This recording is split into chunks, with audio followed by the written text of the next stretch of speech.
So hello guys, welcome to the another videos of noodles B. So guys, आज की इस video में जो है मैं आपको एक इंपॉर्टेंट चैप्टर के बारे में बताने जा रहा हूँ। इस चैप्टर के बारे में जो है मैं नोट्स बना के लेके आ चुका हूँ। इस चैप्टर के जितने भी नोट्स है वो ये सारे नोट्स मैं आपके लिए लेके आ चुका हूँ। और इस चैप्टर का नाम है रिलेशन एंड फंक्शंस। जी हाँ गाइस, काफी ज्यादा इंपॉर्टेंट चैप्टर है in point of view of the CBSE and also to the point of view of BCA students. Guys क्या होता है कि 11th-12th में कुछ बच्चों ने आर्ट्स ली होती है, तो आर्ट्स में उन्होंने जो है आईपी ली होती है, इसलिए उन्हें जो है बीसीए मिल जाती है। पर उन्होंने जो है अपने 11th-12th में मैथ्स नहीं पढ़ी होती, तो उन्हें जो है काफी ज्यादा कंफ्यूजन होती है। सो गाइस, ये वीडियो जो है स्पेशली डेडिकेटेड है मेरे उन बीसीए फ्रेंड्स के लिए। सो गाइस, इस वीडियो को अब हम शुरू करते हैं। First of all, relation and functions को पढ़ने से पहले मैं आपको जो है सेट्स के बारे में जरूर बता देना चाहता हूँ। So guys, what is sets? So guys, set is basically a collection of well defined objects. Guys, जैसे कि आप नंबर्स का कलेक्शन ले सकते हैं, जैसे कि 1 2 3 4 5। This is the well defined collection of the natural numbers. अगर हम 0 1 2 3 4 5 लेते हैं तो ये जो है वेल डिफाइंड कलेक्शन होगा हमारा होल नंबर्स का।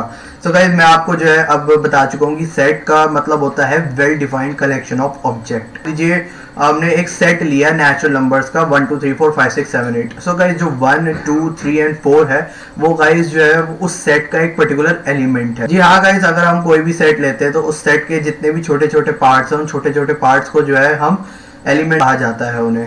सो गाइज, हमने इसमें क्या करा कि हमने जो है एक्स और वाई कोई भी एलिमेंट मान लिए, और ये एक्स और वाई जो है वो कोई से भी सेट से बिलोंग करते हैं। सो गाइज, क्या हुआ कि हमने जो है इन दोनों एलिमेंट्स के बीच में मैपिंग करी। मैपिंग यानी कि मतलब हमने जो है एक डायरेक्शन दे दी कि हमारे को जो है एक्स से वाई की तरफ जाना है। सो गाइज, जब हम जैसे ही हम जो है एक्स की वाई की तरफ जाएंगे तो उसमें जो है कुछ एक फंक्शन अप्लाई होगा। और उन्होंने यहाँ पर ये भी कंडीशन दे रखी है कि x जो है वो एक इंडिपेंडेंट वेरिएबल है और y जो है वो एक डिपेंडेंट वेरिएबल है। तो हमारे पास जो है वो दो सेट्स है। एक सेट है हमारे पास a जिसमें 1 2 3 है, एक सेट है हमारे पास b जिसमें है 1 4 9।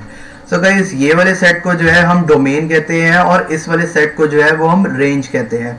सो गाइस, अगर आपको क्वेश्चन में पूछा जाए कि what is domain and what is range, so guys जो इस साइड वाले सेट के जो एलिमेंट्स होते हैं उनको जो है हम डोमेन कहते हैं। राइट हैंड साइड में जो सेट होता है उनके एलिमेंट्स को जो है हम रेंज कहते हैं, और उन्हें जो है हम को डोमेन भी कहते हैं। तो यहाँ पर लिखा भी है कि डोमेन क्या है, जितने भी एलिमेंट्स हैं ए के उन्हें हम डोमेन्स कहते हैं, और रेंज और को डोमेन्स क्या है, जितने भी बी के एलिमेंट्स हैं उन्हें हम रेंज एंड को डोमेन्स कहते हैं, जैसे कि 1 4 9। ठीक है। सो अब इन दो सेट्स के बीच में कुछ एक रिलेशन बन रहा है। सो गाइस, हमने जो है इसका एग्जांपल लिया था कि जैसे कि यहाँ पर आप देख सकते हैं इस सेट में जो है कुछ नंबर्स हैं 1 2 3 दे रखे हैं, और इस सेट में जो है उनके स्क्वायर रूट दे रखे हैं। सो गाइस, इन दोनों के बीच का रिलेशन जो है वो हमारा फंक्शंस कहलाएगा। गाइस, हम नेक्स्ट टॉपिक पर आते हैं तो आइडेंटिफाइंग फंक्शंस। सो गाइस, हम फंक्शंस को कैसे आइडेंटिफाई कर सकते हैं? मान लीजिए हमारे पास वही दो सेट्स है 1 2 3 एंड 1 4 9।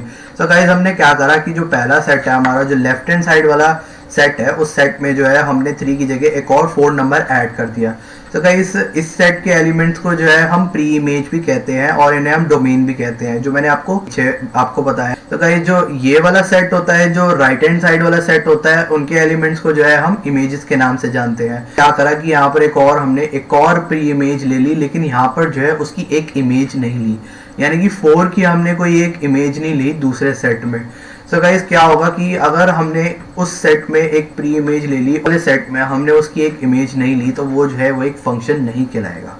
जी हाँ गाइस, अगर आपको फंक्शन को आइडेंटिफाई करना है तो जो है क्या करना होगा कि अगर आपके लेफ्ट साइड में अगर एक एक्स्ट्रा प्री इमेज है और अगर आपके राइट हैंड साइड में उससे रिलेटेड कोई एक इमेज नहीं है, जैसे कि मान लीजिए यहाँ पर अगर आप 4 ऐड करते हैं एज अ प्री इमेज, तो यहाँ पर इसकी इमेज जो है वो 16 होनी चाहिए थी, पर यहाँ पर वो उसकी इमेज 16 नहीं है, तो ये जो है वो फंक्शन नहीं कहलाएगा। अगर हम जो है इसके अगले की बात करें तो इसमें अगले में अगर हम देखें तो यहाँ पर हमने क्या करा कि लेफ्ट हैंड साइड वाले सेट में हमने 4 को ऐड नहीं करा, और राइट हैंड वाले साइड में जो है हमने 16 को ऐड करा, यानी कि हमने जो है इस बार ये प्री इमेज को ना ऐड करते हुए हमने जो है सिर्फ इमेज को ऐड करा। सो गाइस क्या हुआ कि जब हमने इमेज को ऐड करा यानी कि 4 का स्क्वायर यानी कि 16 को जब हमने ऐड करा तो क्या हुआ कि वो फंक्शन कहलाया एक्स्ट्रा इमेज ऐड कर ली है। सो गाइस जब हम एक्स्ट्रा इमेज ऐड करेंगे तो उससे कोई दिक्कत नहीं होगी, लेकिन अगर हम एक्स्ट्रा प्री इमेज ऐड करेंगे यानी कि अगर हम एक्स्ट्रा एलिमेंट अपने लेफ्ट हैंड साइड वाले सेट में करेंगे तो उसमें हमारे को प्रॉब्लम है, यानी कि उसको हम जो है फंक्शन का नाम नहीं देंगे। यहाँ पर अगर हम राइट हैंड साइड में अगर कोई एक्स्ट्रा इमेज दे दे तो वो जो है वो एक फंक्शन कहलाएगा।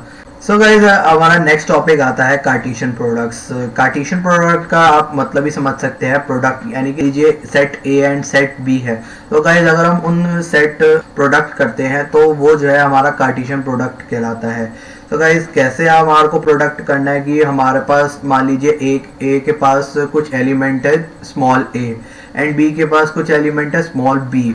तो अगर हमारे को उन दोनों के बीच में मल्टीप्लाई कराना है तो हम जो है उन दोनों को मल्टीप्लाई कराएंगे और उन्हें जो है ऐसे ऑर्डर्ड पेयर में लिखेंगे। इसका मतलब ये है कि यहाँ पर जो है ए बिलोंग कर रहा है कैपिटल ए से एंड स्मॉल बी बिलोंग कर रहा है कैपिटल बी से। सो ए क्रॉस बी जो है वो हमारा एक यूनिवर्सल सेट भी कहलाता है। सो गाइस यहाँ पर बात आती है कि यूनिवर्सल सेट क्या होता है। तो गाइस मैं आपको बताना चाहता हूँ कि यूनिवर्सल सेट का मतलब होता है दोनों सेट्स को मिला के कॉम्बिनेशन जो बनता है वो बनता है यूनिवर्सल सेट। मतलब जब हम दो सेट्स को कंबाइन करते हैं तो दोनों सेट्स को कंबाइन करते ही हमारे को यूनिवर्सल सेट मिलता है। सो गाइस ए क्रॉस बी में भी हम क्या करेंगे कि हम दोनों एलिमेंट्स है ए क्रॉस बी के उनको कंबाइन करेंगे और उनको जो है एक यूनिवर्सल सेट बनाएंगे। तो गाइस जब हम ए क्रॉस बी करेंगे तो वो एक यूनिवर्सल सेट बनेगा। एंड अगले टॉपिक पर जाने से पहले मैं आपको बताना चाहता हूँ कि अगर अभी तक आपने इस वीडियो को लाइक नहीं करा तो इस वीडियो को जो है लाइक शेयर एंड सब्सक्राइब करना ना भूले। और गाइस अब नेक्स्ट टॉपिक पर चलते हैं। सो गाइस नेक्स्ट टॉपिक आता है हमारा So guys, what is the relation? Relation is just basically the subset of A cross B, यानी कि A cross B के जितने भी ordered pair of elements है उनका सबसेट जो है वो एक relation कहलाया जाता है। So guys यहाँ पर अगर हम अगले स्लाइड पर चले तो यहाँ पर आप देख सकते हैं रिफ्लेक्सिव रिलेशंस। गाइस अब अगली स्लाइड पर हमारे को जो है रिलेशंस के टाइप्स दे रखे हैं। तो गाइस सबसे पहला रिलेशन आपको देखने को मिलेगा वो मिलेगा आपको रिफ्लेक्सिव रिलेशन। तो गाइस रिफ्लेक्सिव रिलेशन का क्या मतलब होता है, स्मॉल ए है और वो स्मॉल ए एलिमेंट जो है वो बिलोंग करता है कैपिटल ए से, स्मॉल बी एलिमेंट है वो बिलोंग करता है कैपिटल बी से, स्मॉल सी एलिमेंट है वो बिलोंग करता है कैपिटल सी से। सो गाइज अगर हमारे को रिलेशन पता लगाना है तो एक रिलेशन का एक टाइप होता है जिसे हम कहते हैं रिफ्लेक्सिव रिलेशन। सो गाइज इस टाइप में क्या खासियत होती है वो मैं आपको बताने जा रहा हूँ। सो गाइज क्या होता है कि जो हमारे पास एलिमेंट है कैपिटल ए का तो उस एलिमेंट का रिलेशन जो है वो सेम ही एलिमेंट के साथ होता है, यानी कि ए का रिलेशन जो है वो ए के साथ ही होगा, बी का रिलेशन जो है वो बी के साथ ही होगा और सी का रिलेशन जो है वो सी के साथ ही होगा। सो गाइस नेक्स्ट इसमें रिलेशन का टाइप आता है वो आता है सिमेट्रिक रिलेशन। सिमेट्रिक रिलेशन में क्या होता है कि मान लीजिए हमारे पास वही ए हमारे पास एक एलिमेंट है और बी हमारे पास एक एलिमेंट है। सो गाइस अगर ए और बी के बीच में कोई रिलेशन है तो बी और ए के बीच में भी रिलेशन होगा। ये सिमेट्रिक है, यानी कि मतलब ए के बी में भी रिलेशन होगा और बी का जो है वो ए से भी रिलेशन होगा। तो गाइस नेक्स्ट रिलेशन आता है वो आता है आपका ट्रांजिस्टिव रिलेशंस। तो गाइस इस रिलेशन में क्या होता है कि अगर हमारे पास ए का रिलेशन बी से होता है और बी का रिलेशन सी से होता है तो ए का रिलेशन जो है वो सी से होगा।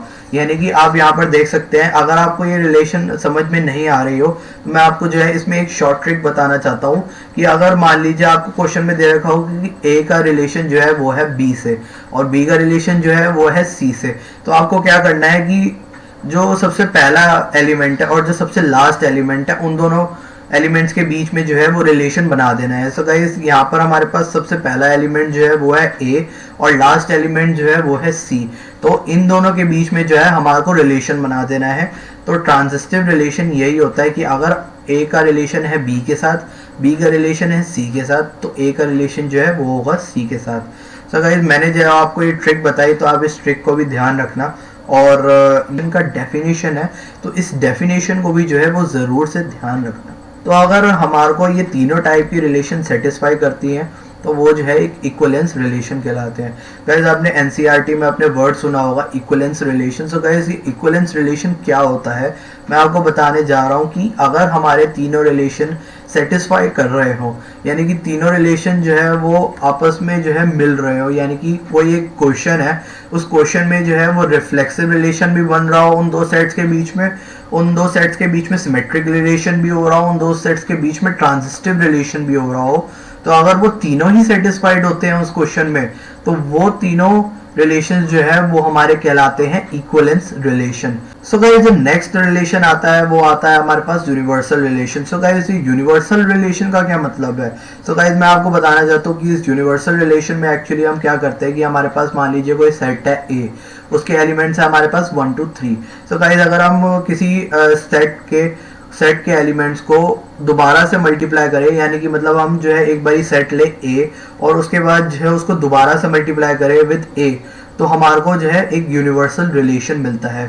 सो गाइस मान लीजिए हमारे पास है ए 1 2 3 और अगर हम ए को ए से ही मल्टीप्लाई करें तो हमारे को जो है एक ऐसा सीक्वेंस देखने को मिलेगा 1 1 1 2 1 3 2 1 2 2 2 3 3 1 3 2 एंड 3 3, तो will become a universal relation. So guys next relation का टाइप है वो आता है हमारा आइडेंटिटी रिलेशन। सो गाइस इस रिलेशन में क्या होता है कि हमारे को जो है यहाँ पर x और y एलिमेंट्स को जो है वो इक्वल करना होता है। मान लीजिए हमने x को लिया है 1 तो y भी जो है वो हो जाएगा 1। अगर हमने x को ले लिया है 2 तो y भी जो हो जाएगा वो हो जाएगा 2। अगर हमने x को ले लिया है 3 तो y भी जो है हो जाएगा वो हो जाएगा 3। सो गाइज आइडेंटिटी की हमारे को जो है दोनों एलिमेंट, दोनों सेट के एलिमेंट्स को जो है इक्वल करना होता है। इस आइडेंटिटी रिलेशन में जो है हमें दोनों सेट्स के एलिमेंट्स को जो है वो इक्वल करना होता है। तो गाइज नेक्स्ट रिलेशन आता है वो आता है हमारे पास इनवर्स रिलेशन। तो गाइज इस इनवर्स रिलेशन में आपको नाम से ही पता चल रहा होगा कि हमारे को जो है इसमें उल्टा करना है, यानी कि अगर हमारे पास x और y एलिमेंट्स हैं किसी भी एक capital X and capital Y sets के, तो अगर हमें उनका इन्वर्स करना है, तो गाइस हमारे को पता है कि ऑर्डर्ड पेयर में हम x कॉमा y लिखते हैं। सो गाइस अगर हम इसका इन्वर्स करें तो उसमें क्या होगा, उसमें इन्वर्स हो जाएगा इसका y कॉमा x हो जाएगा, जहाँ पर y जो है वो बिलोंग करेगा कैपिटल Y सेट से एंड x एलिमेंट जो है वो बिलोंग करेगा कैपिटल X सेट से। तो गाइस इसमें सिंपली जो है वो रिवर्स हो जाता है, X पहले पोजीशन पे बैठा है वो दूसरी पोजीशन पे बैठ जाता है और Y दूसरे पोजीशन पे होता है तो Y जो है वो पहले पोजीशन पे आ जाता है, तो इसमें जो है इन्वर्स हो जाता है, इसमें जो है उल्टा हो जाता है। गाइस जो नेक्स्ट रिलेशन है वो होता है वॉइड रिलेशन। गाइस ये एक एम्प्टी रिलेशन होता है, यानी कि अगर हमारे पास कोई रिलेशन नहीं बनता किसी दो सेट्स के बीच में तो वो जो है एक एम्प्टी रिलेशन कहलाएगा, यानी कि उन दोनों के बीच में, उन दोनों सेट्स के बीच में कोई एक रिलेशन बना ही नहीं है, तो वो जो है एक एम्प्टी और या फिर वो जो है एक वॉइड रिलेशन कहलाएगा।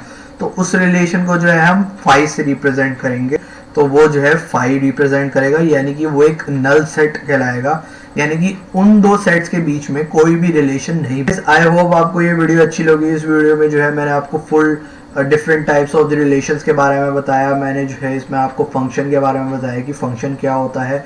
गाइस इसकी नेक्स्ट वीडियो में जो है मैं आपको बताने जा रहा हूँ कि कॉम्पोजिट ऑफ फंक्शंस का क्या मतलब हो रहा है, यानी कि अगर हम दो फंक्शंस को कॉम्पोजिट करें, यानी कि हम दो फंक्शंस को मिक्स करें, तो उन दो फंक्शंस को मिक्स करने के बाद क्या होता है, क्या प्रोसेस होता है और क्या डिटेलिंग है, पूरी डिटेलिंग जो है मैं आपको नेक्स्ट वीडियो में दूंगा। तो गाइस अगर आपको मेरे ये नोट्स अच्छे लगे हो और मेरा वे ऑफ एक्सप्लेनेशन अच्छा लगा हो तो इस वीडियो को जो है लाइक शेयर एंड सब्सक्राइब करना ना भूले।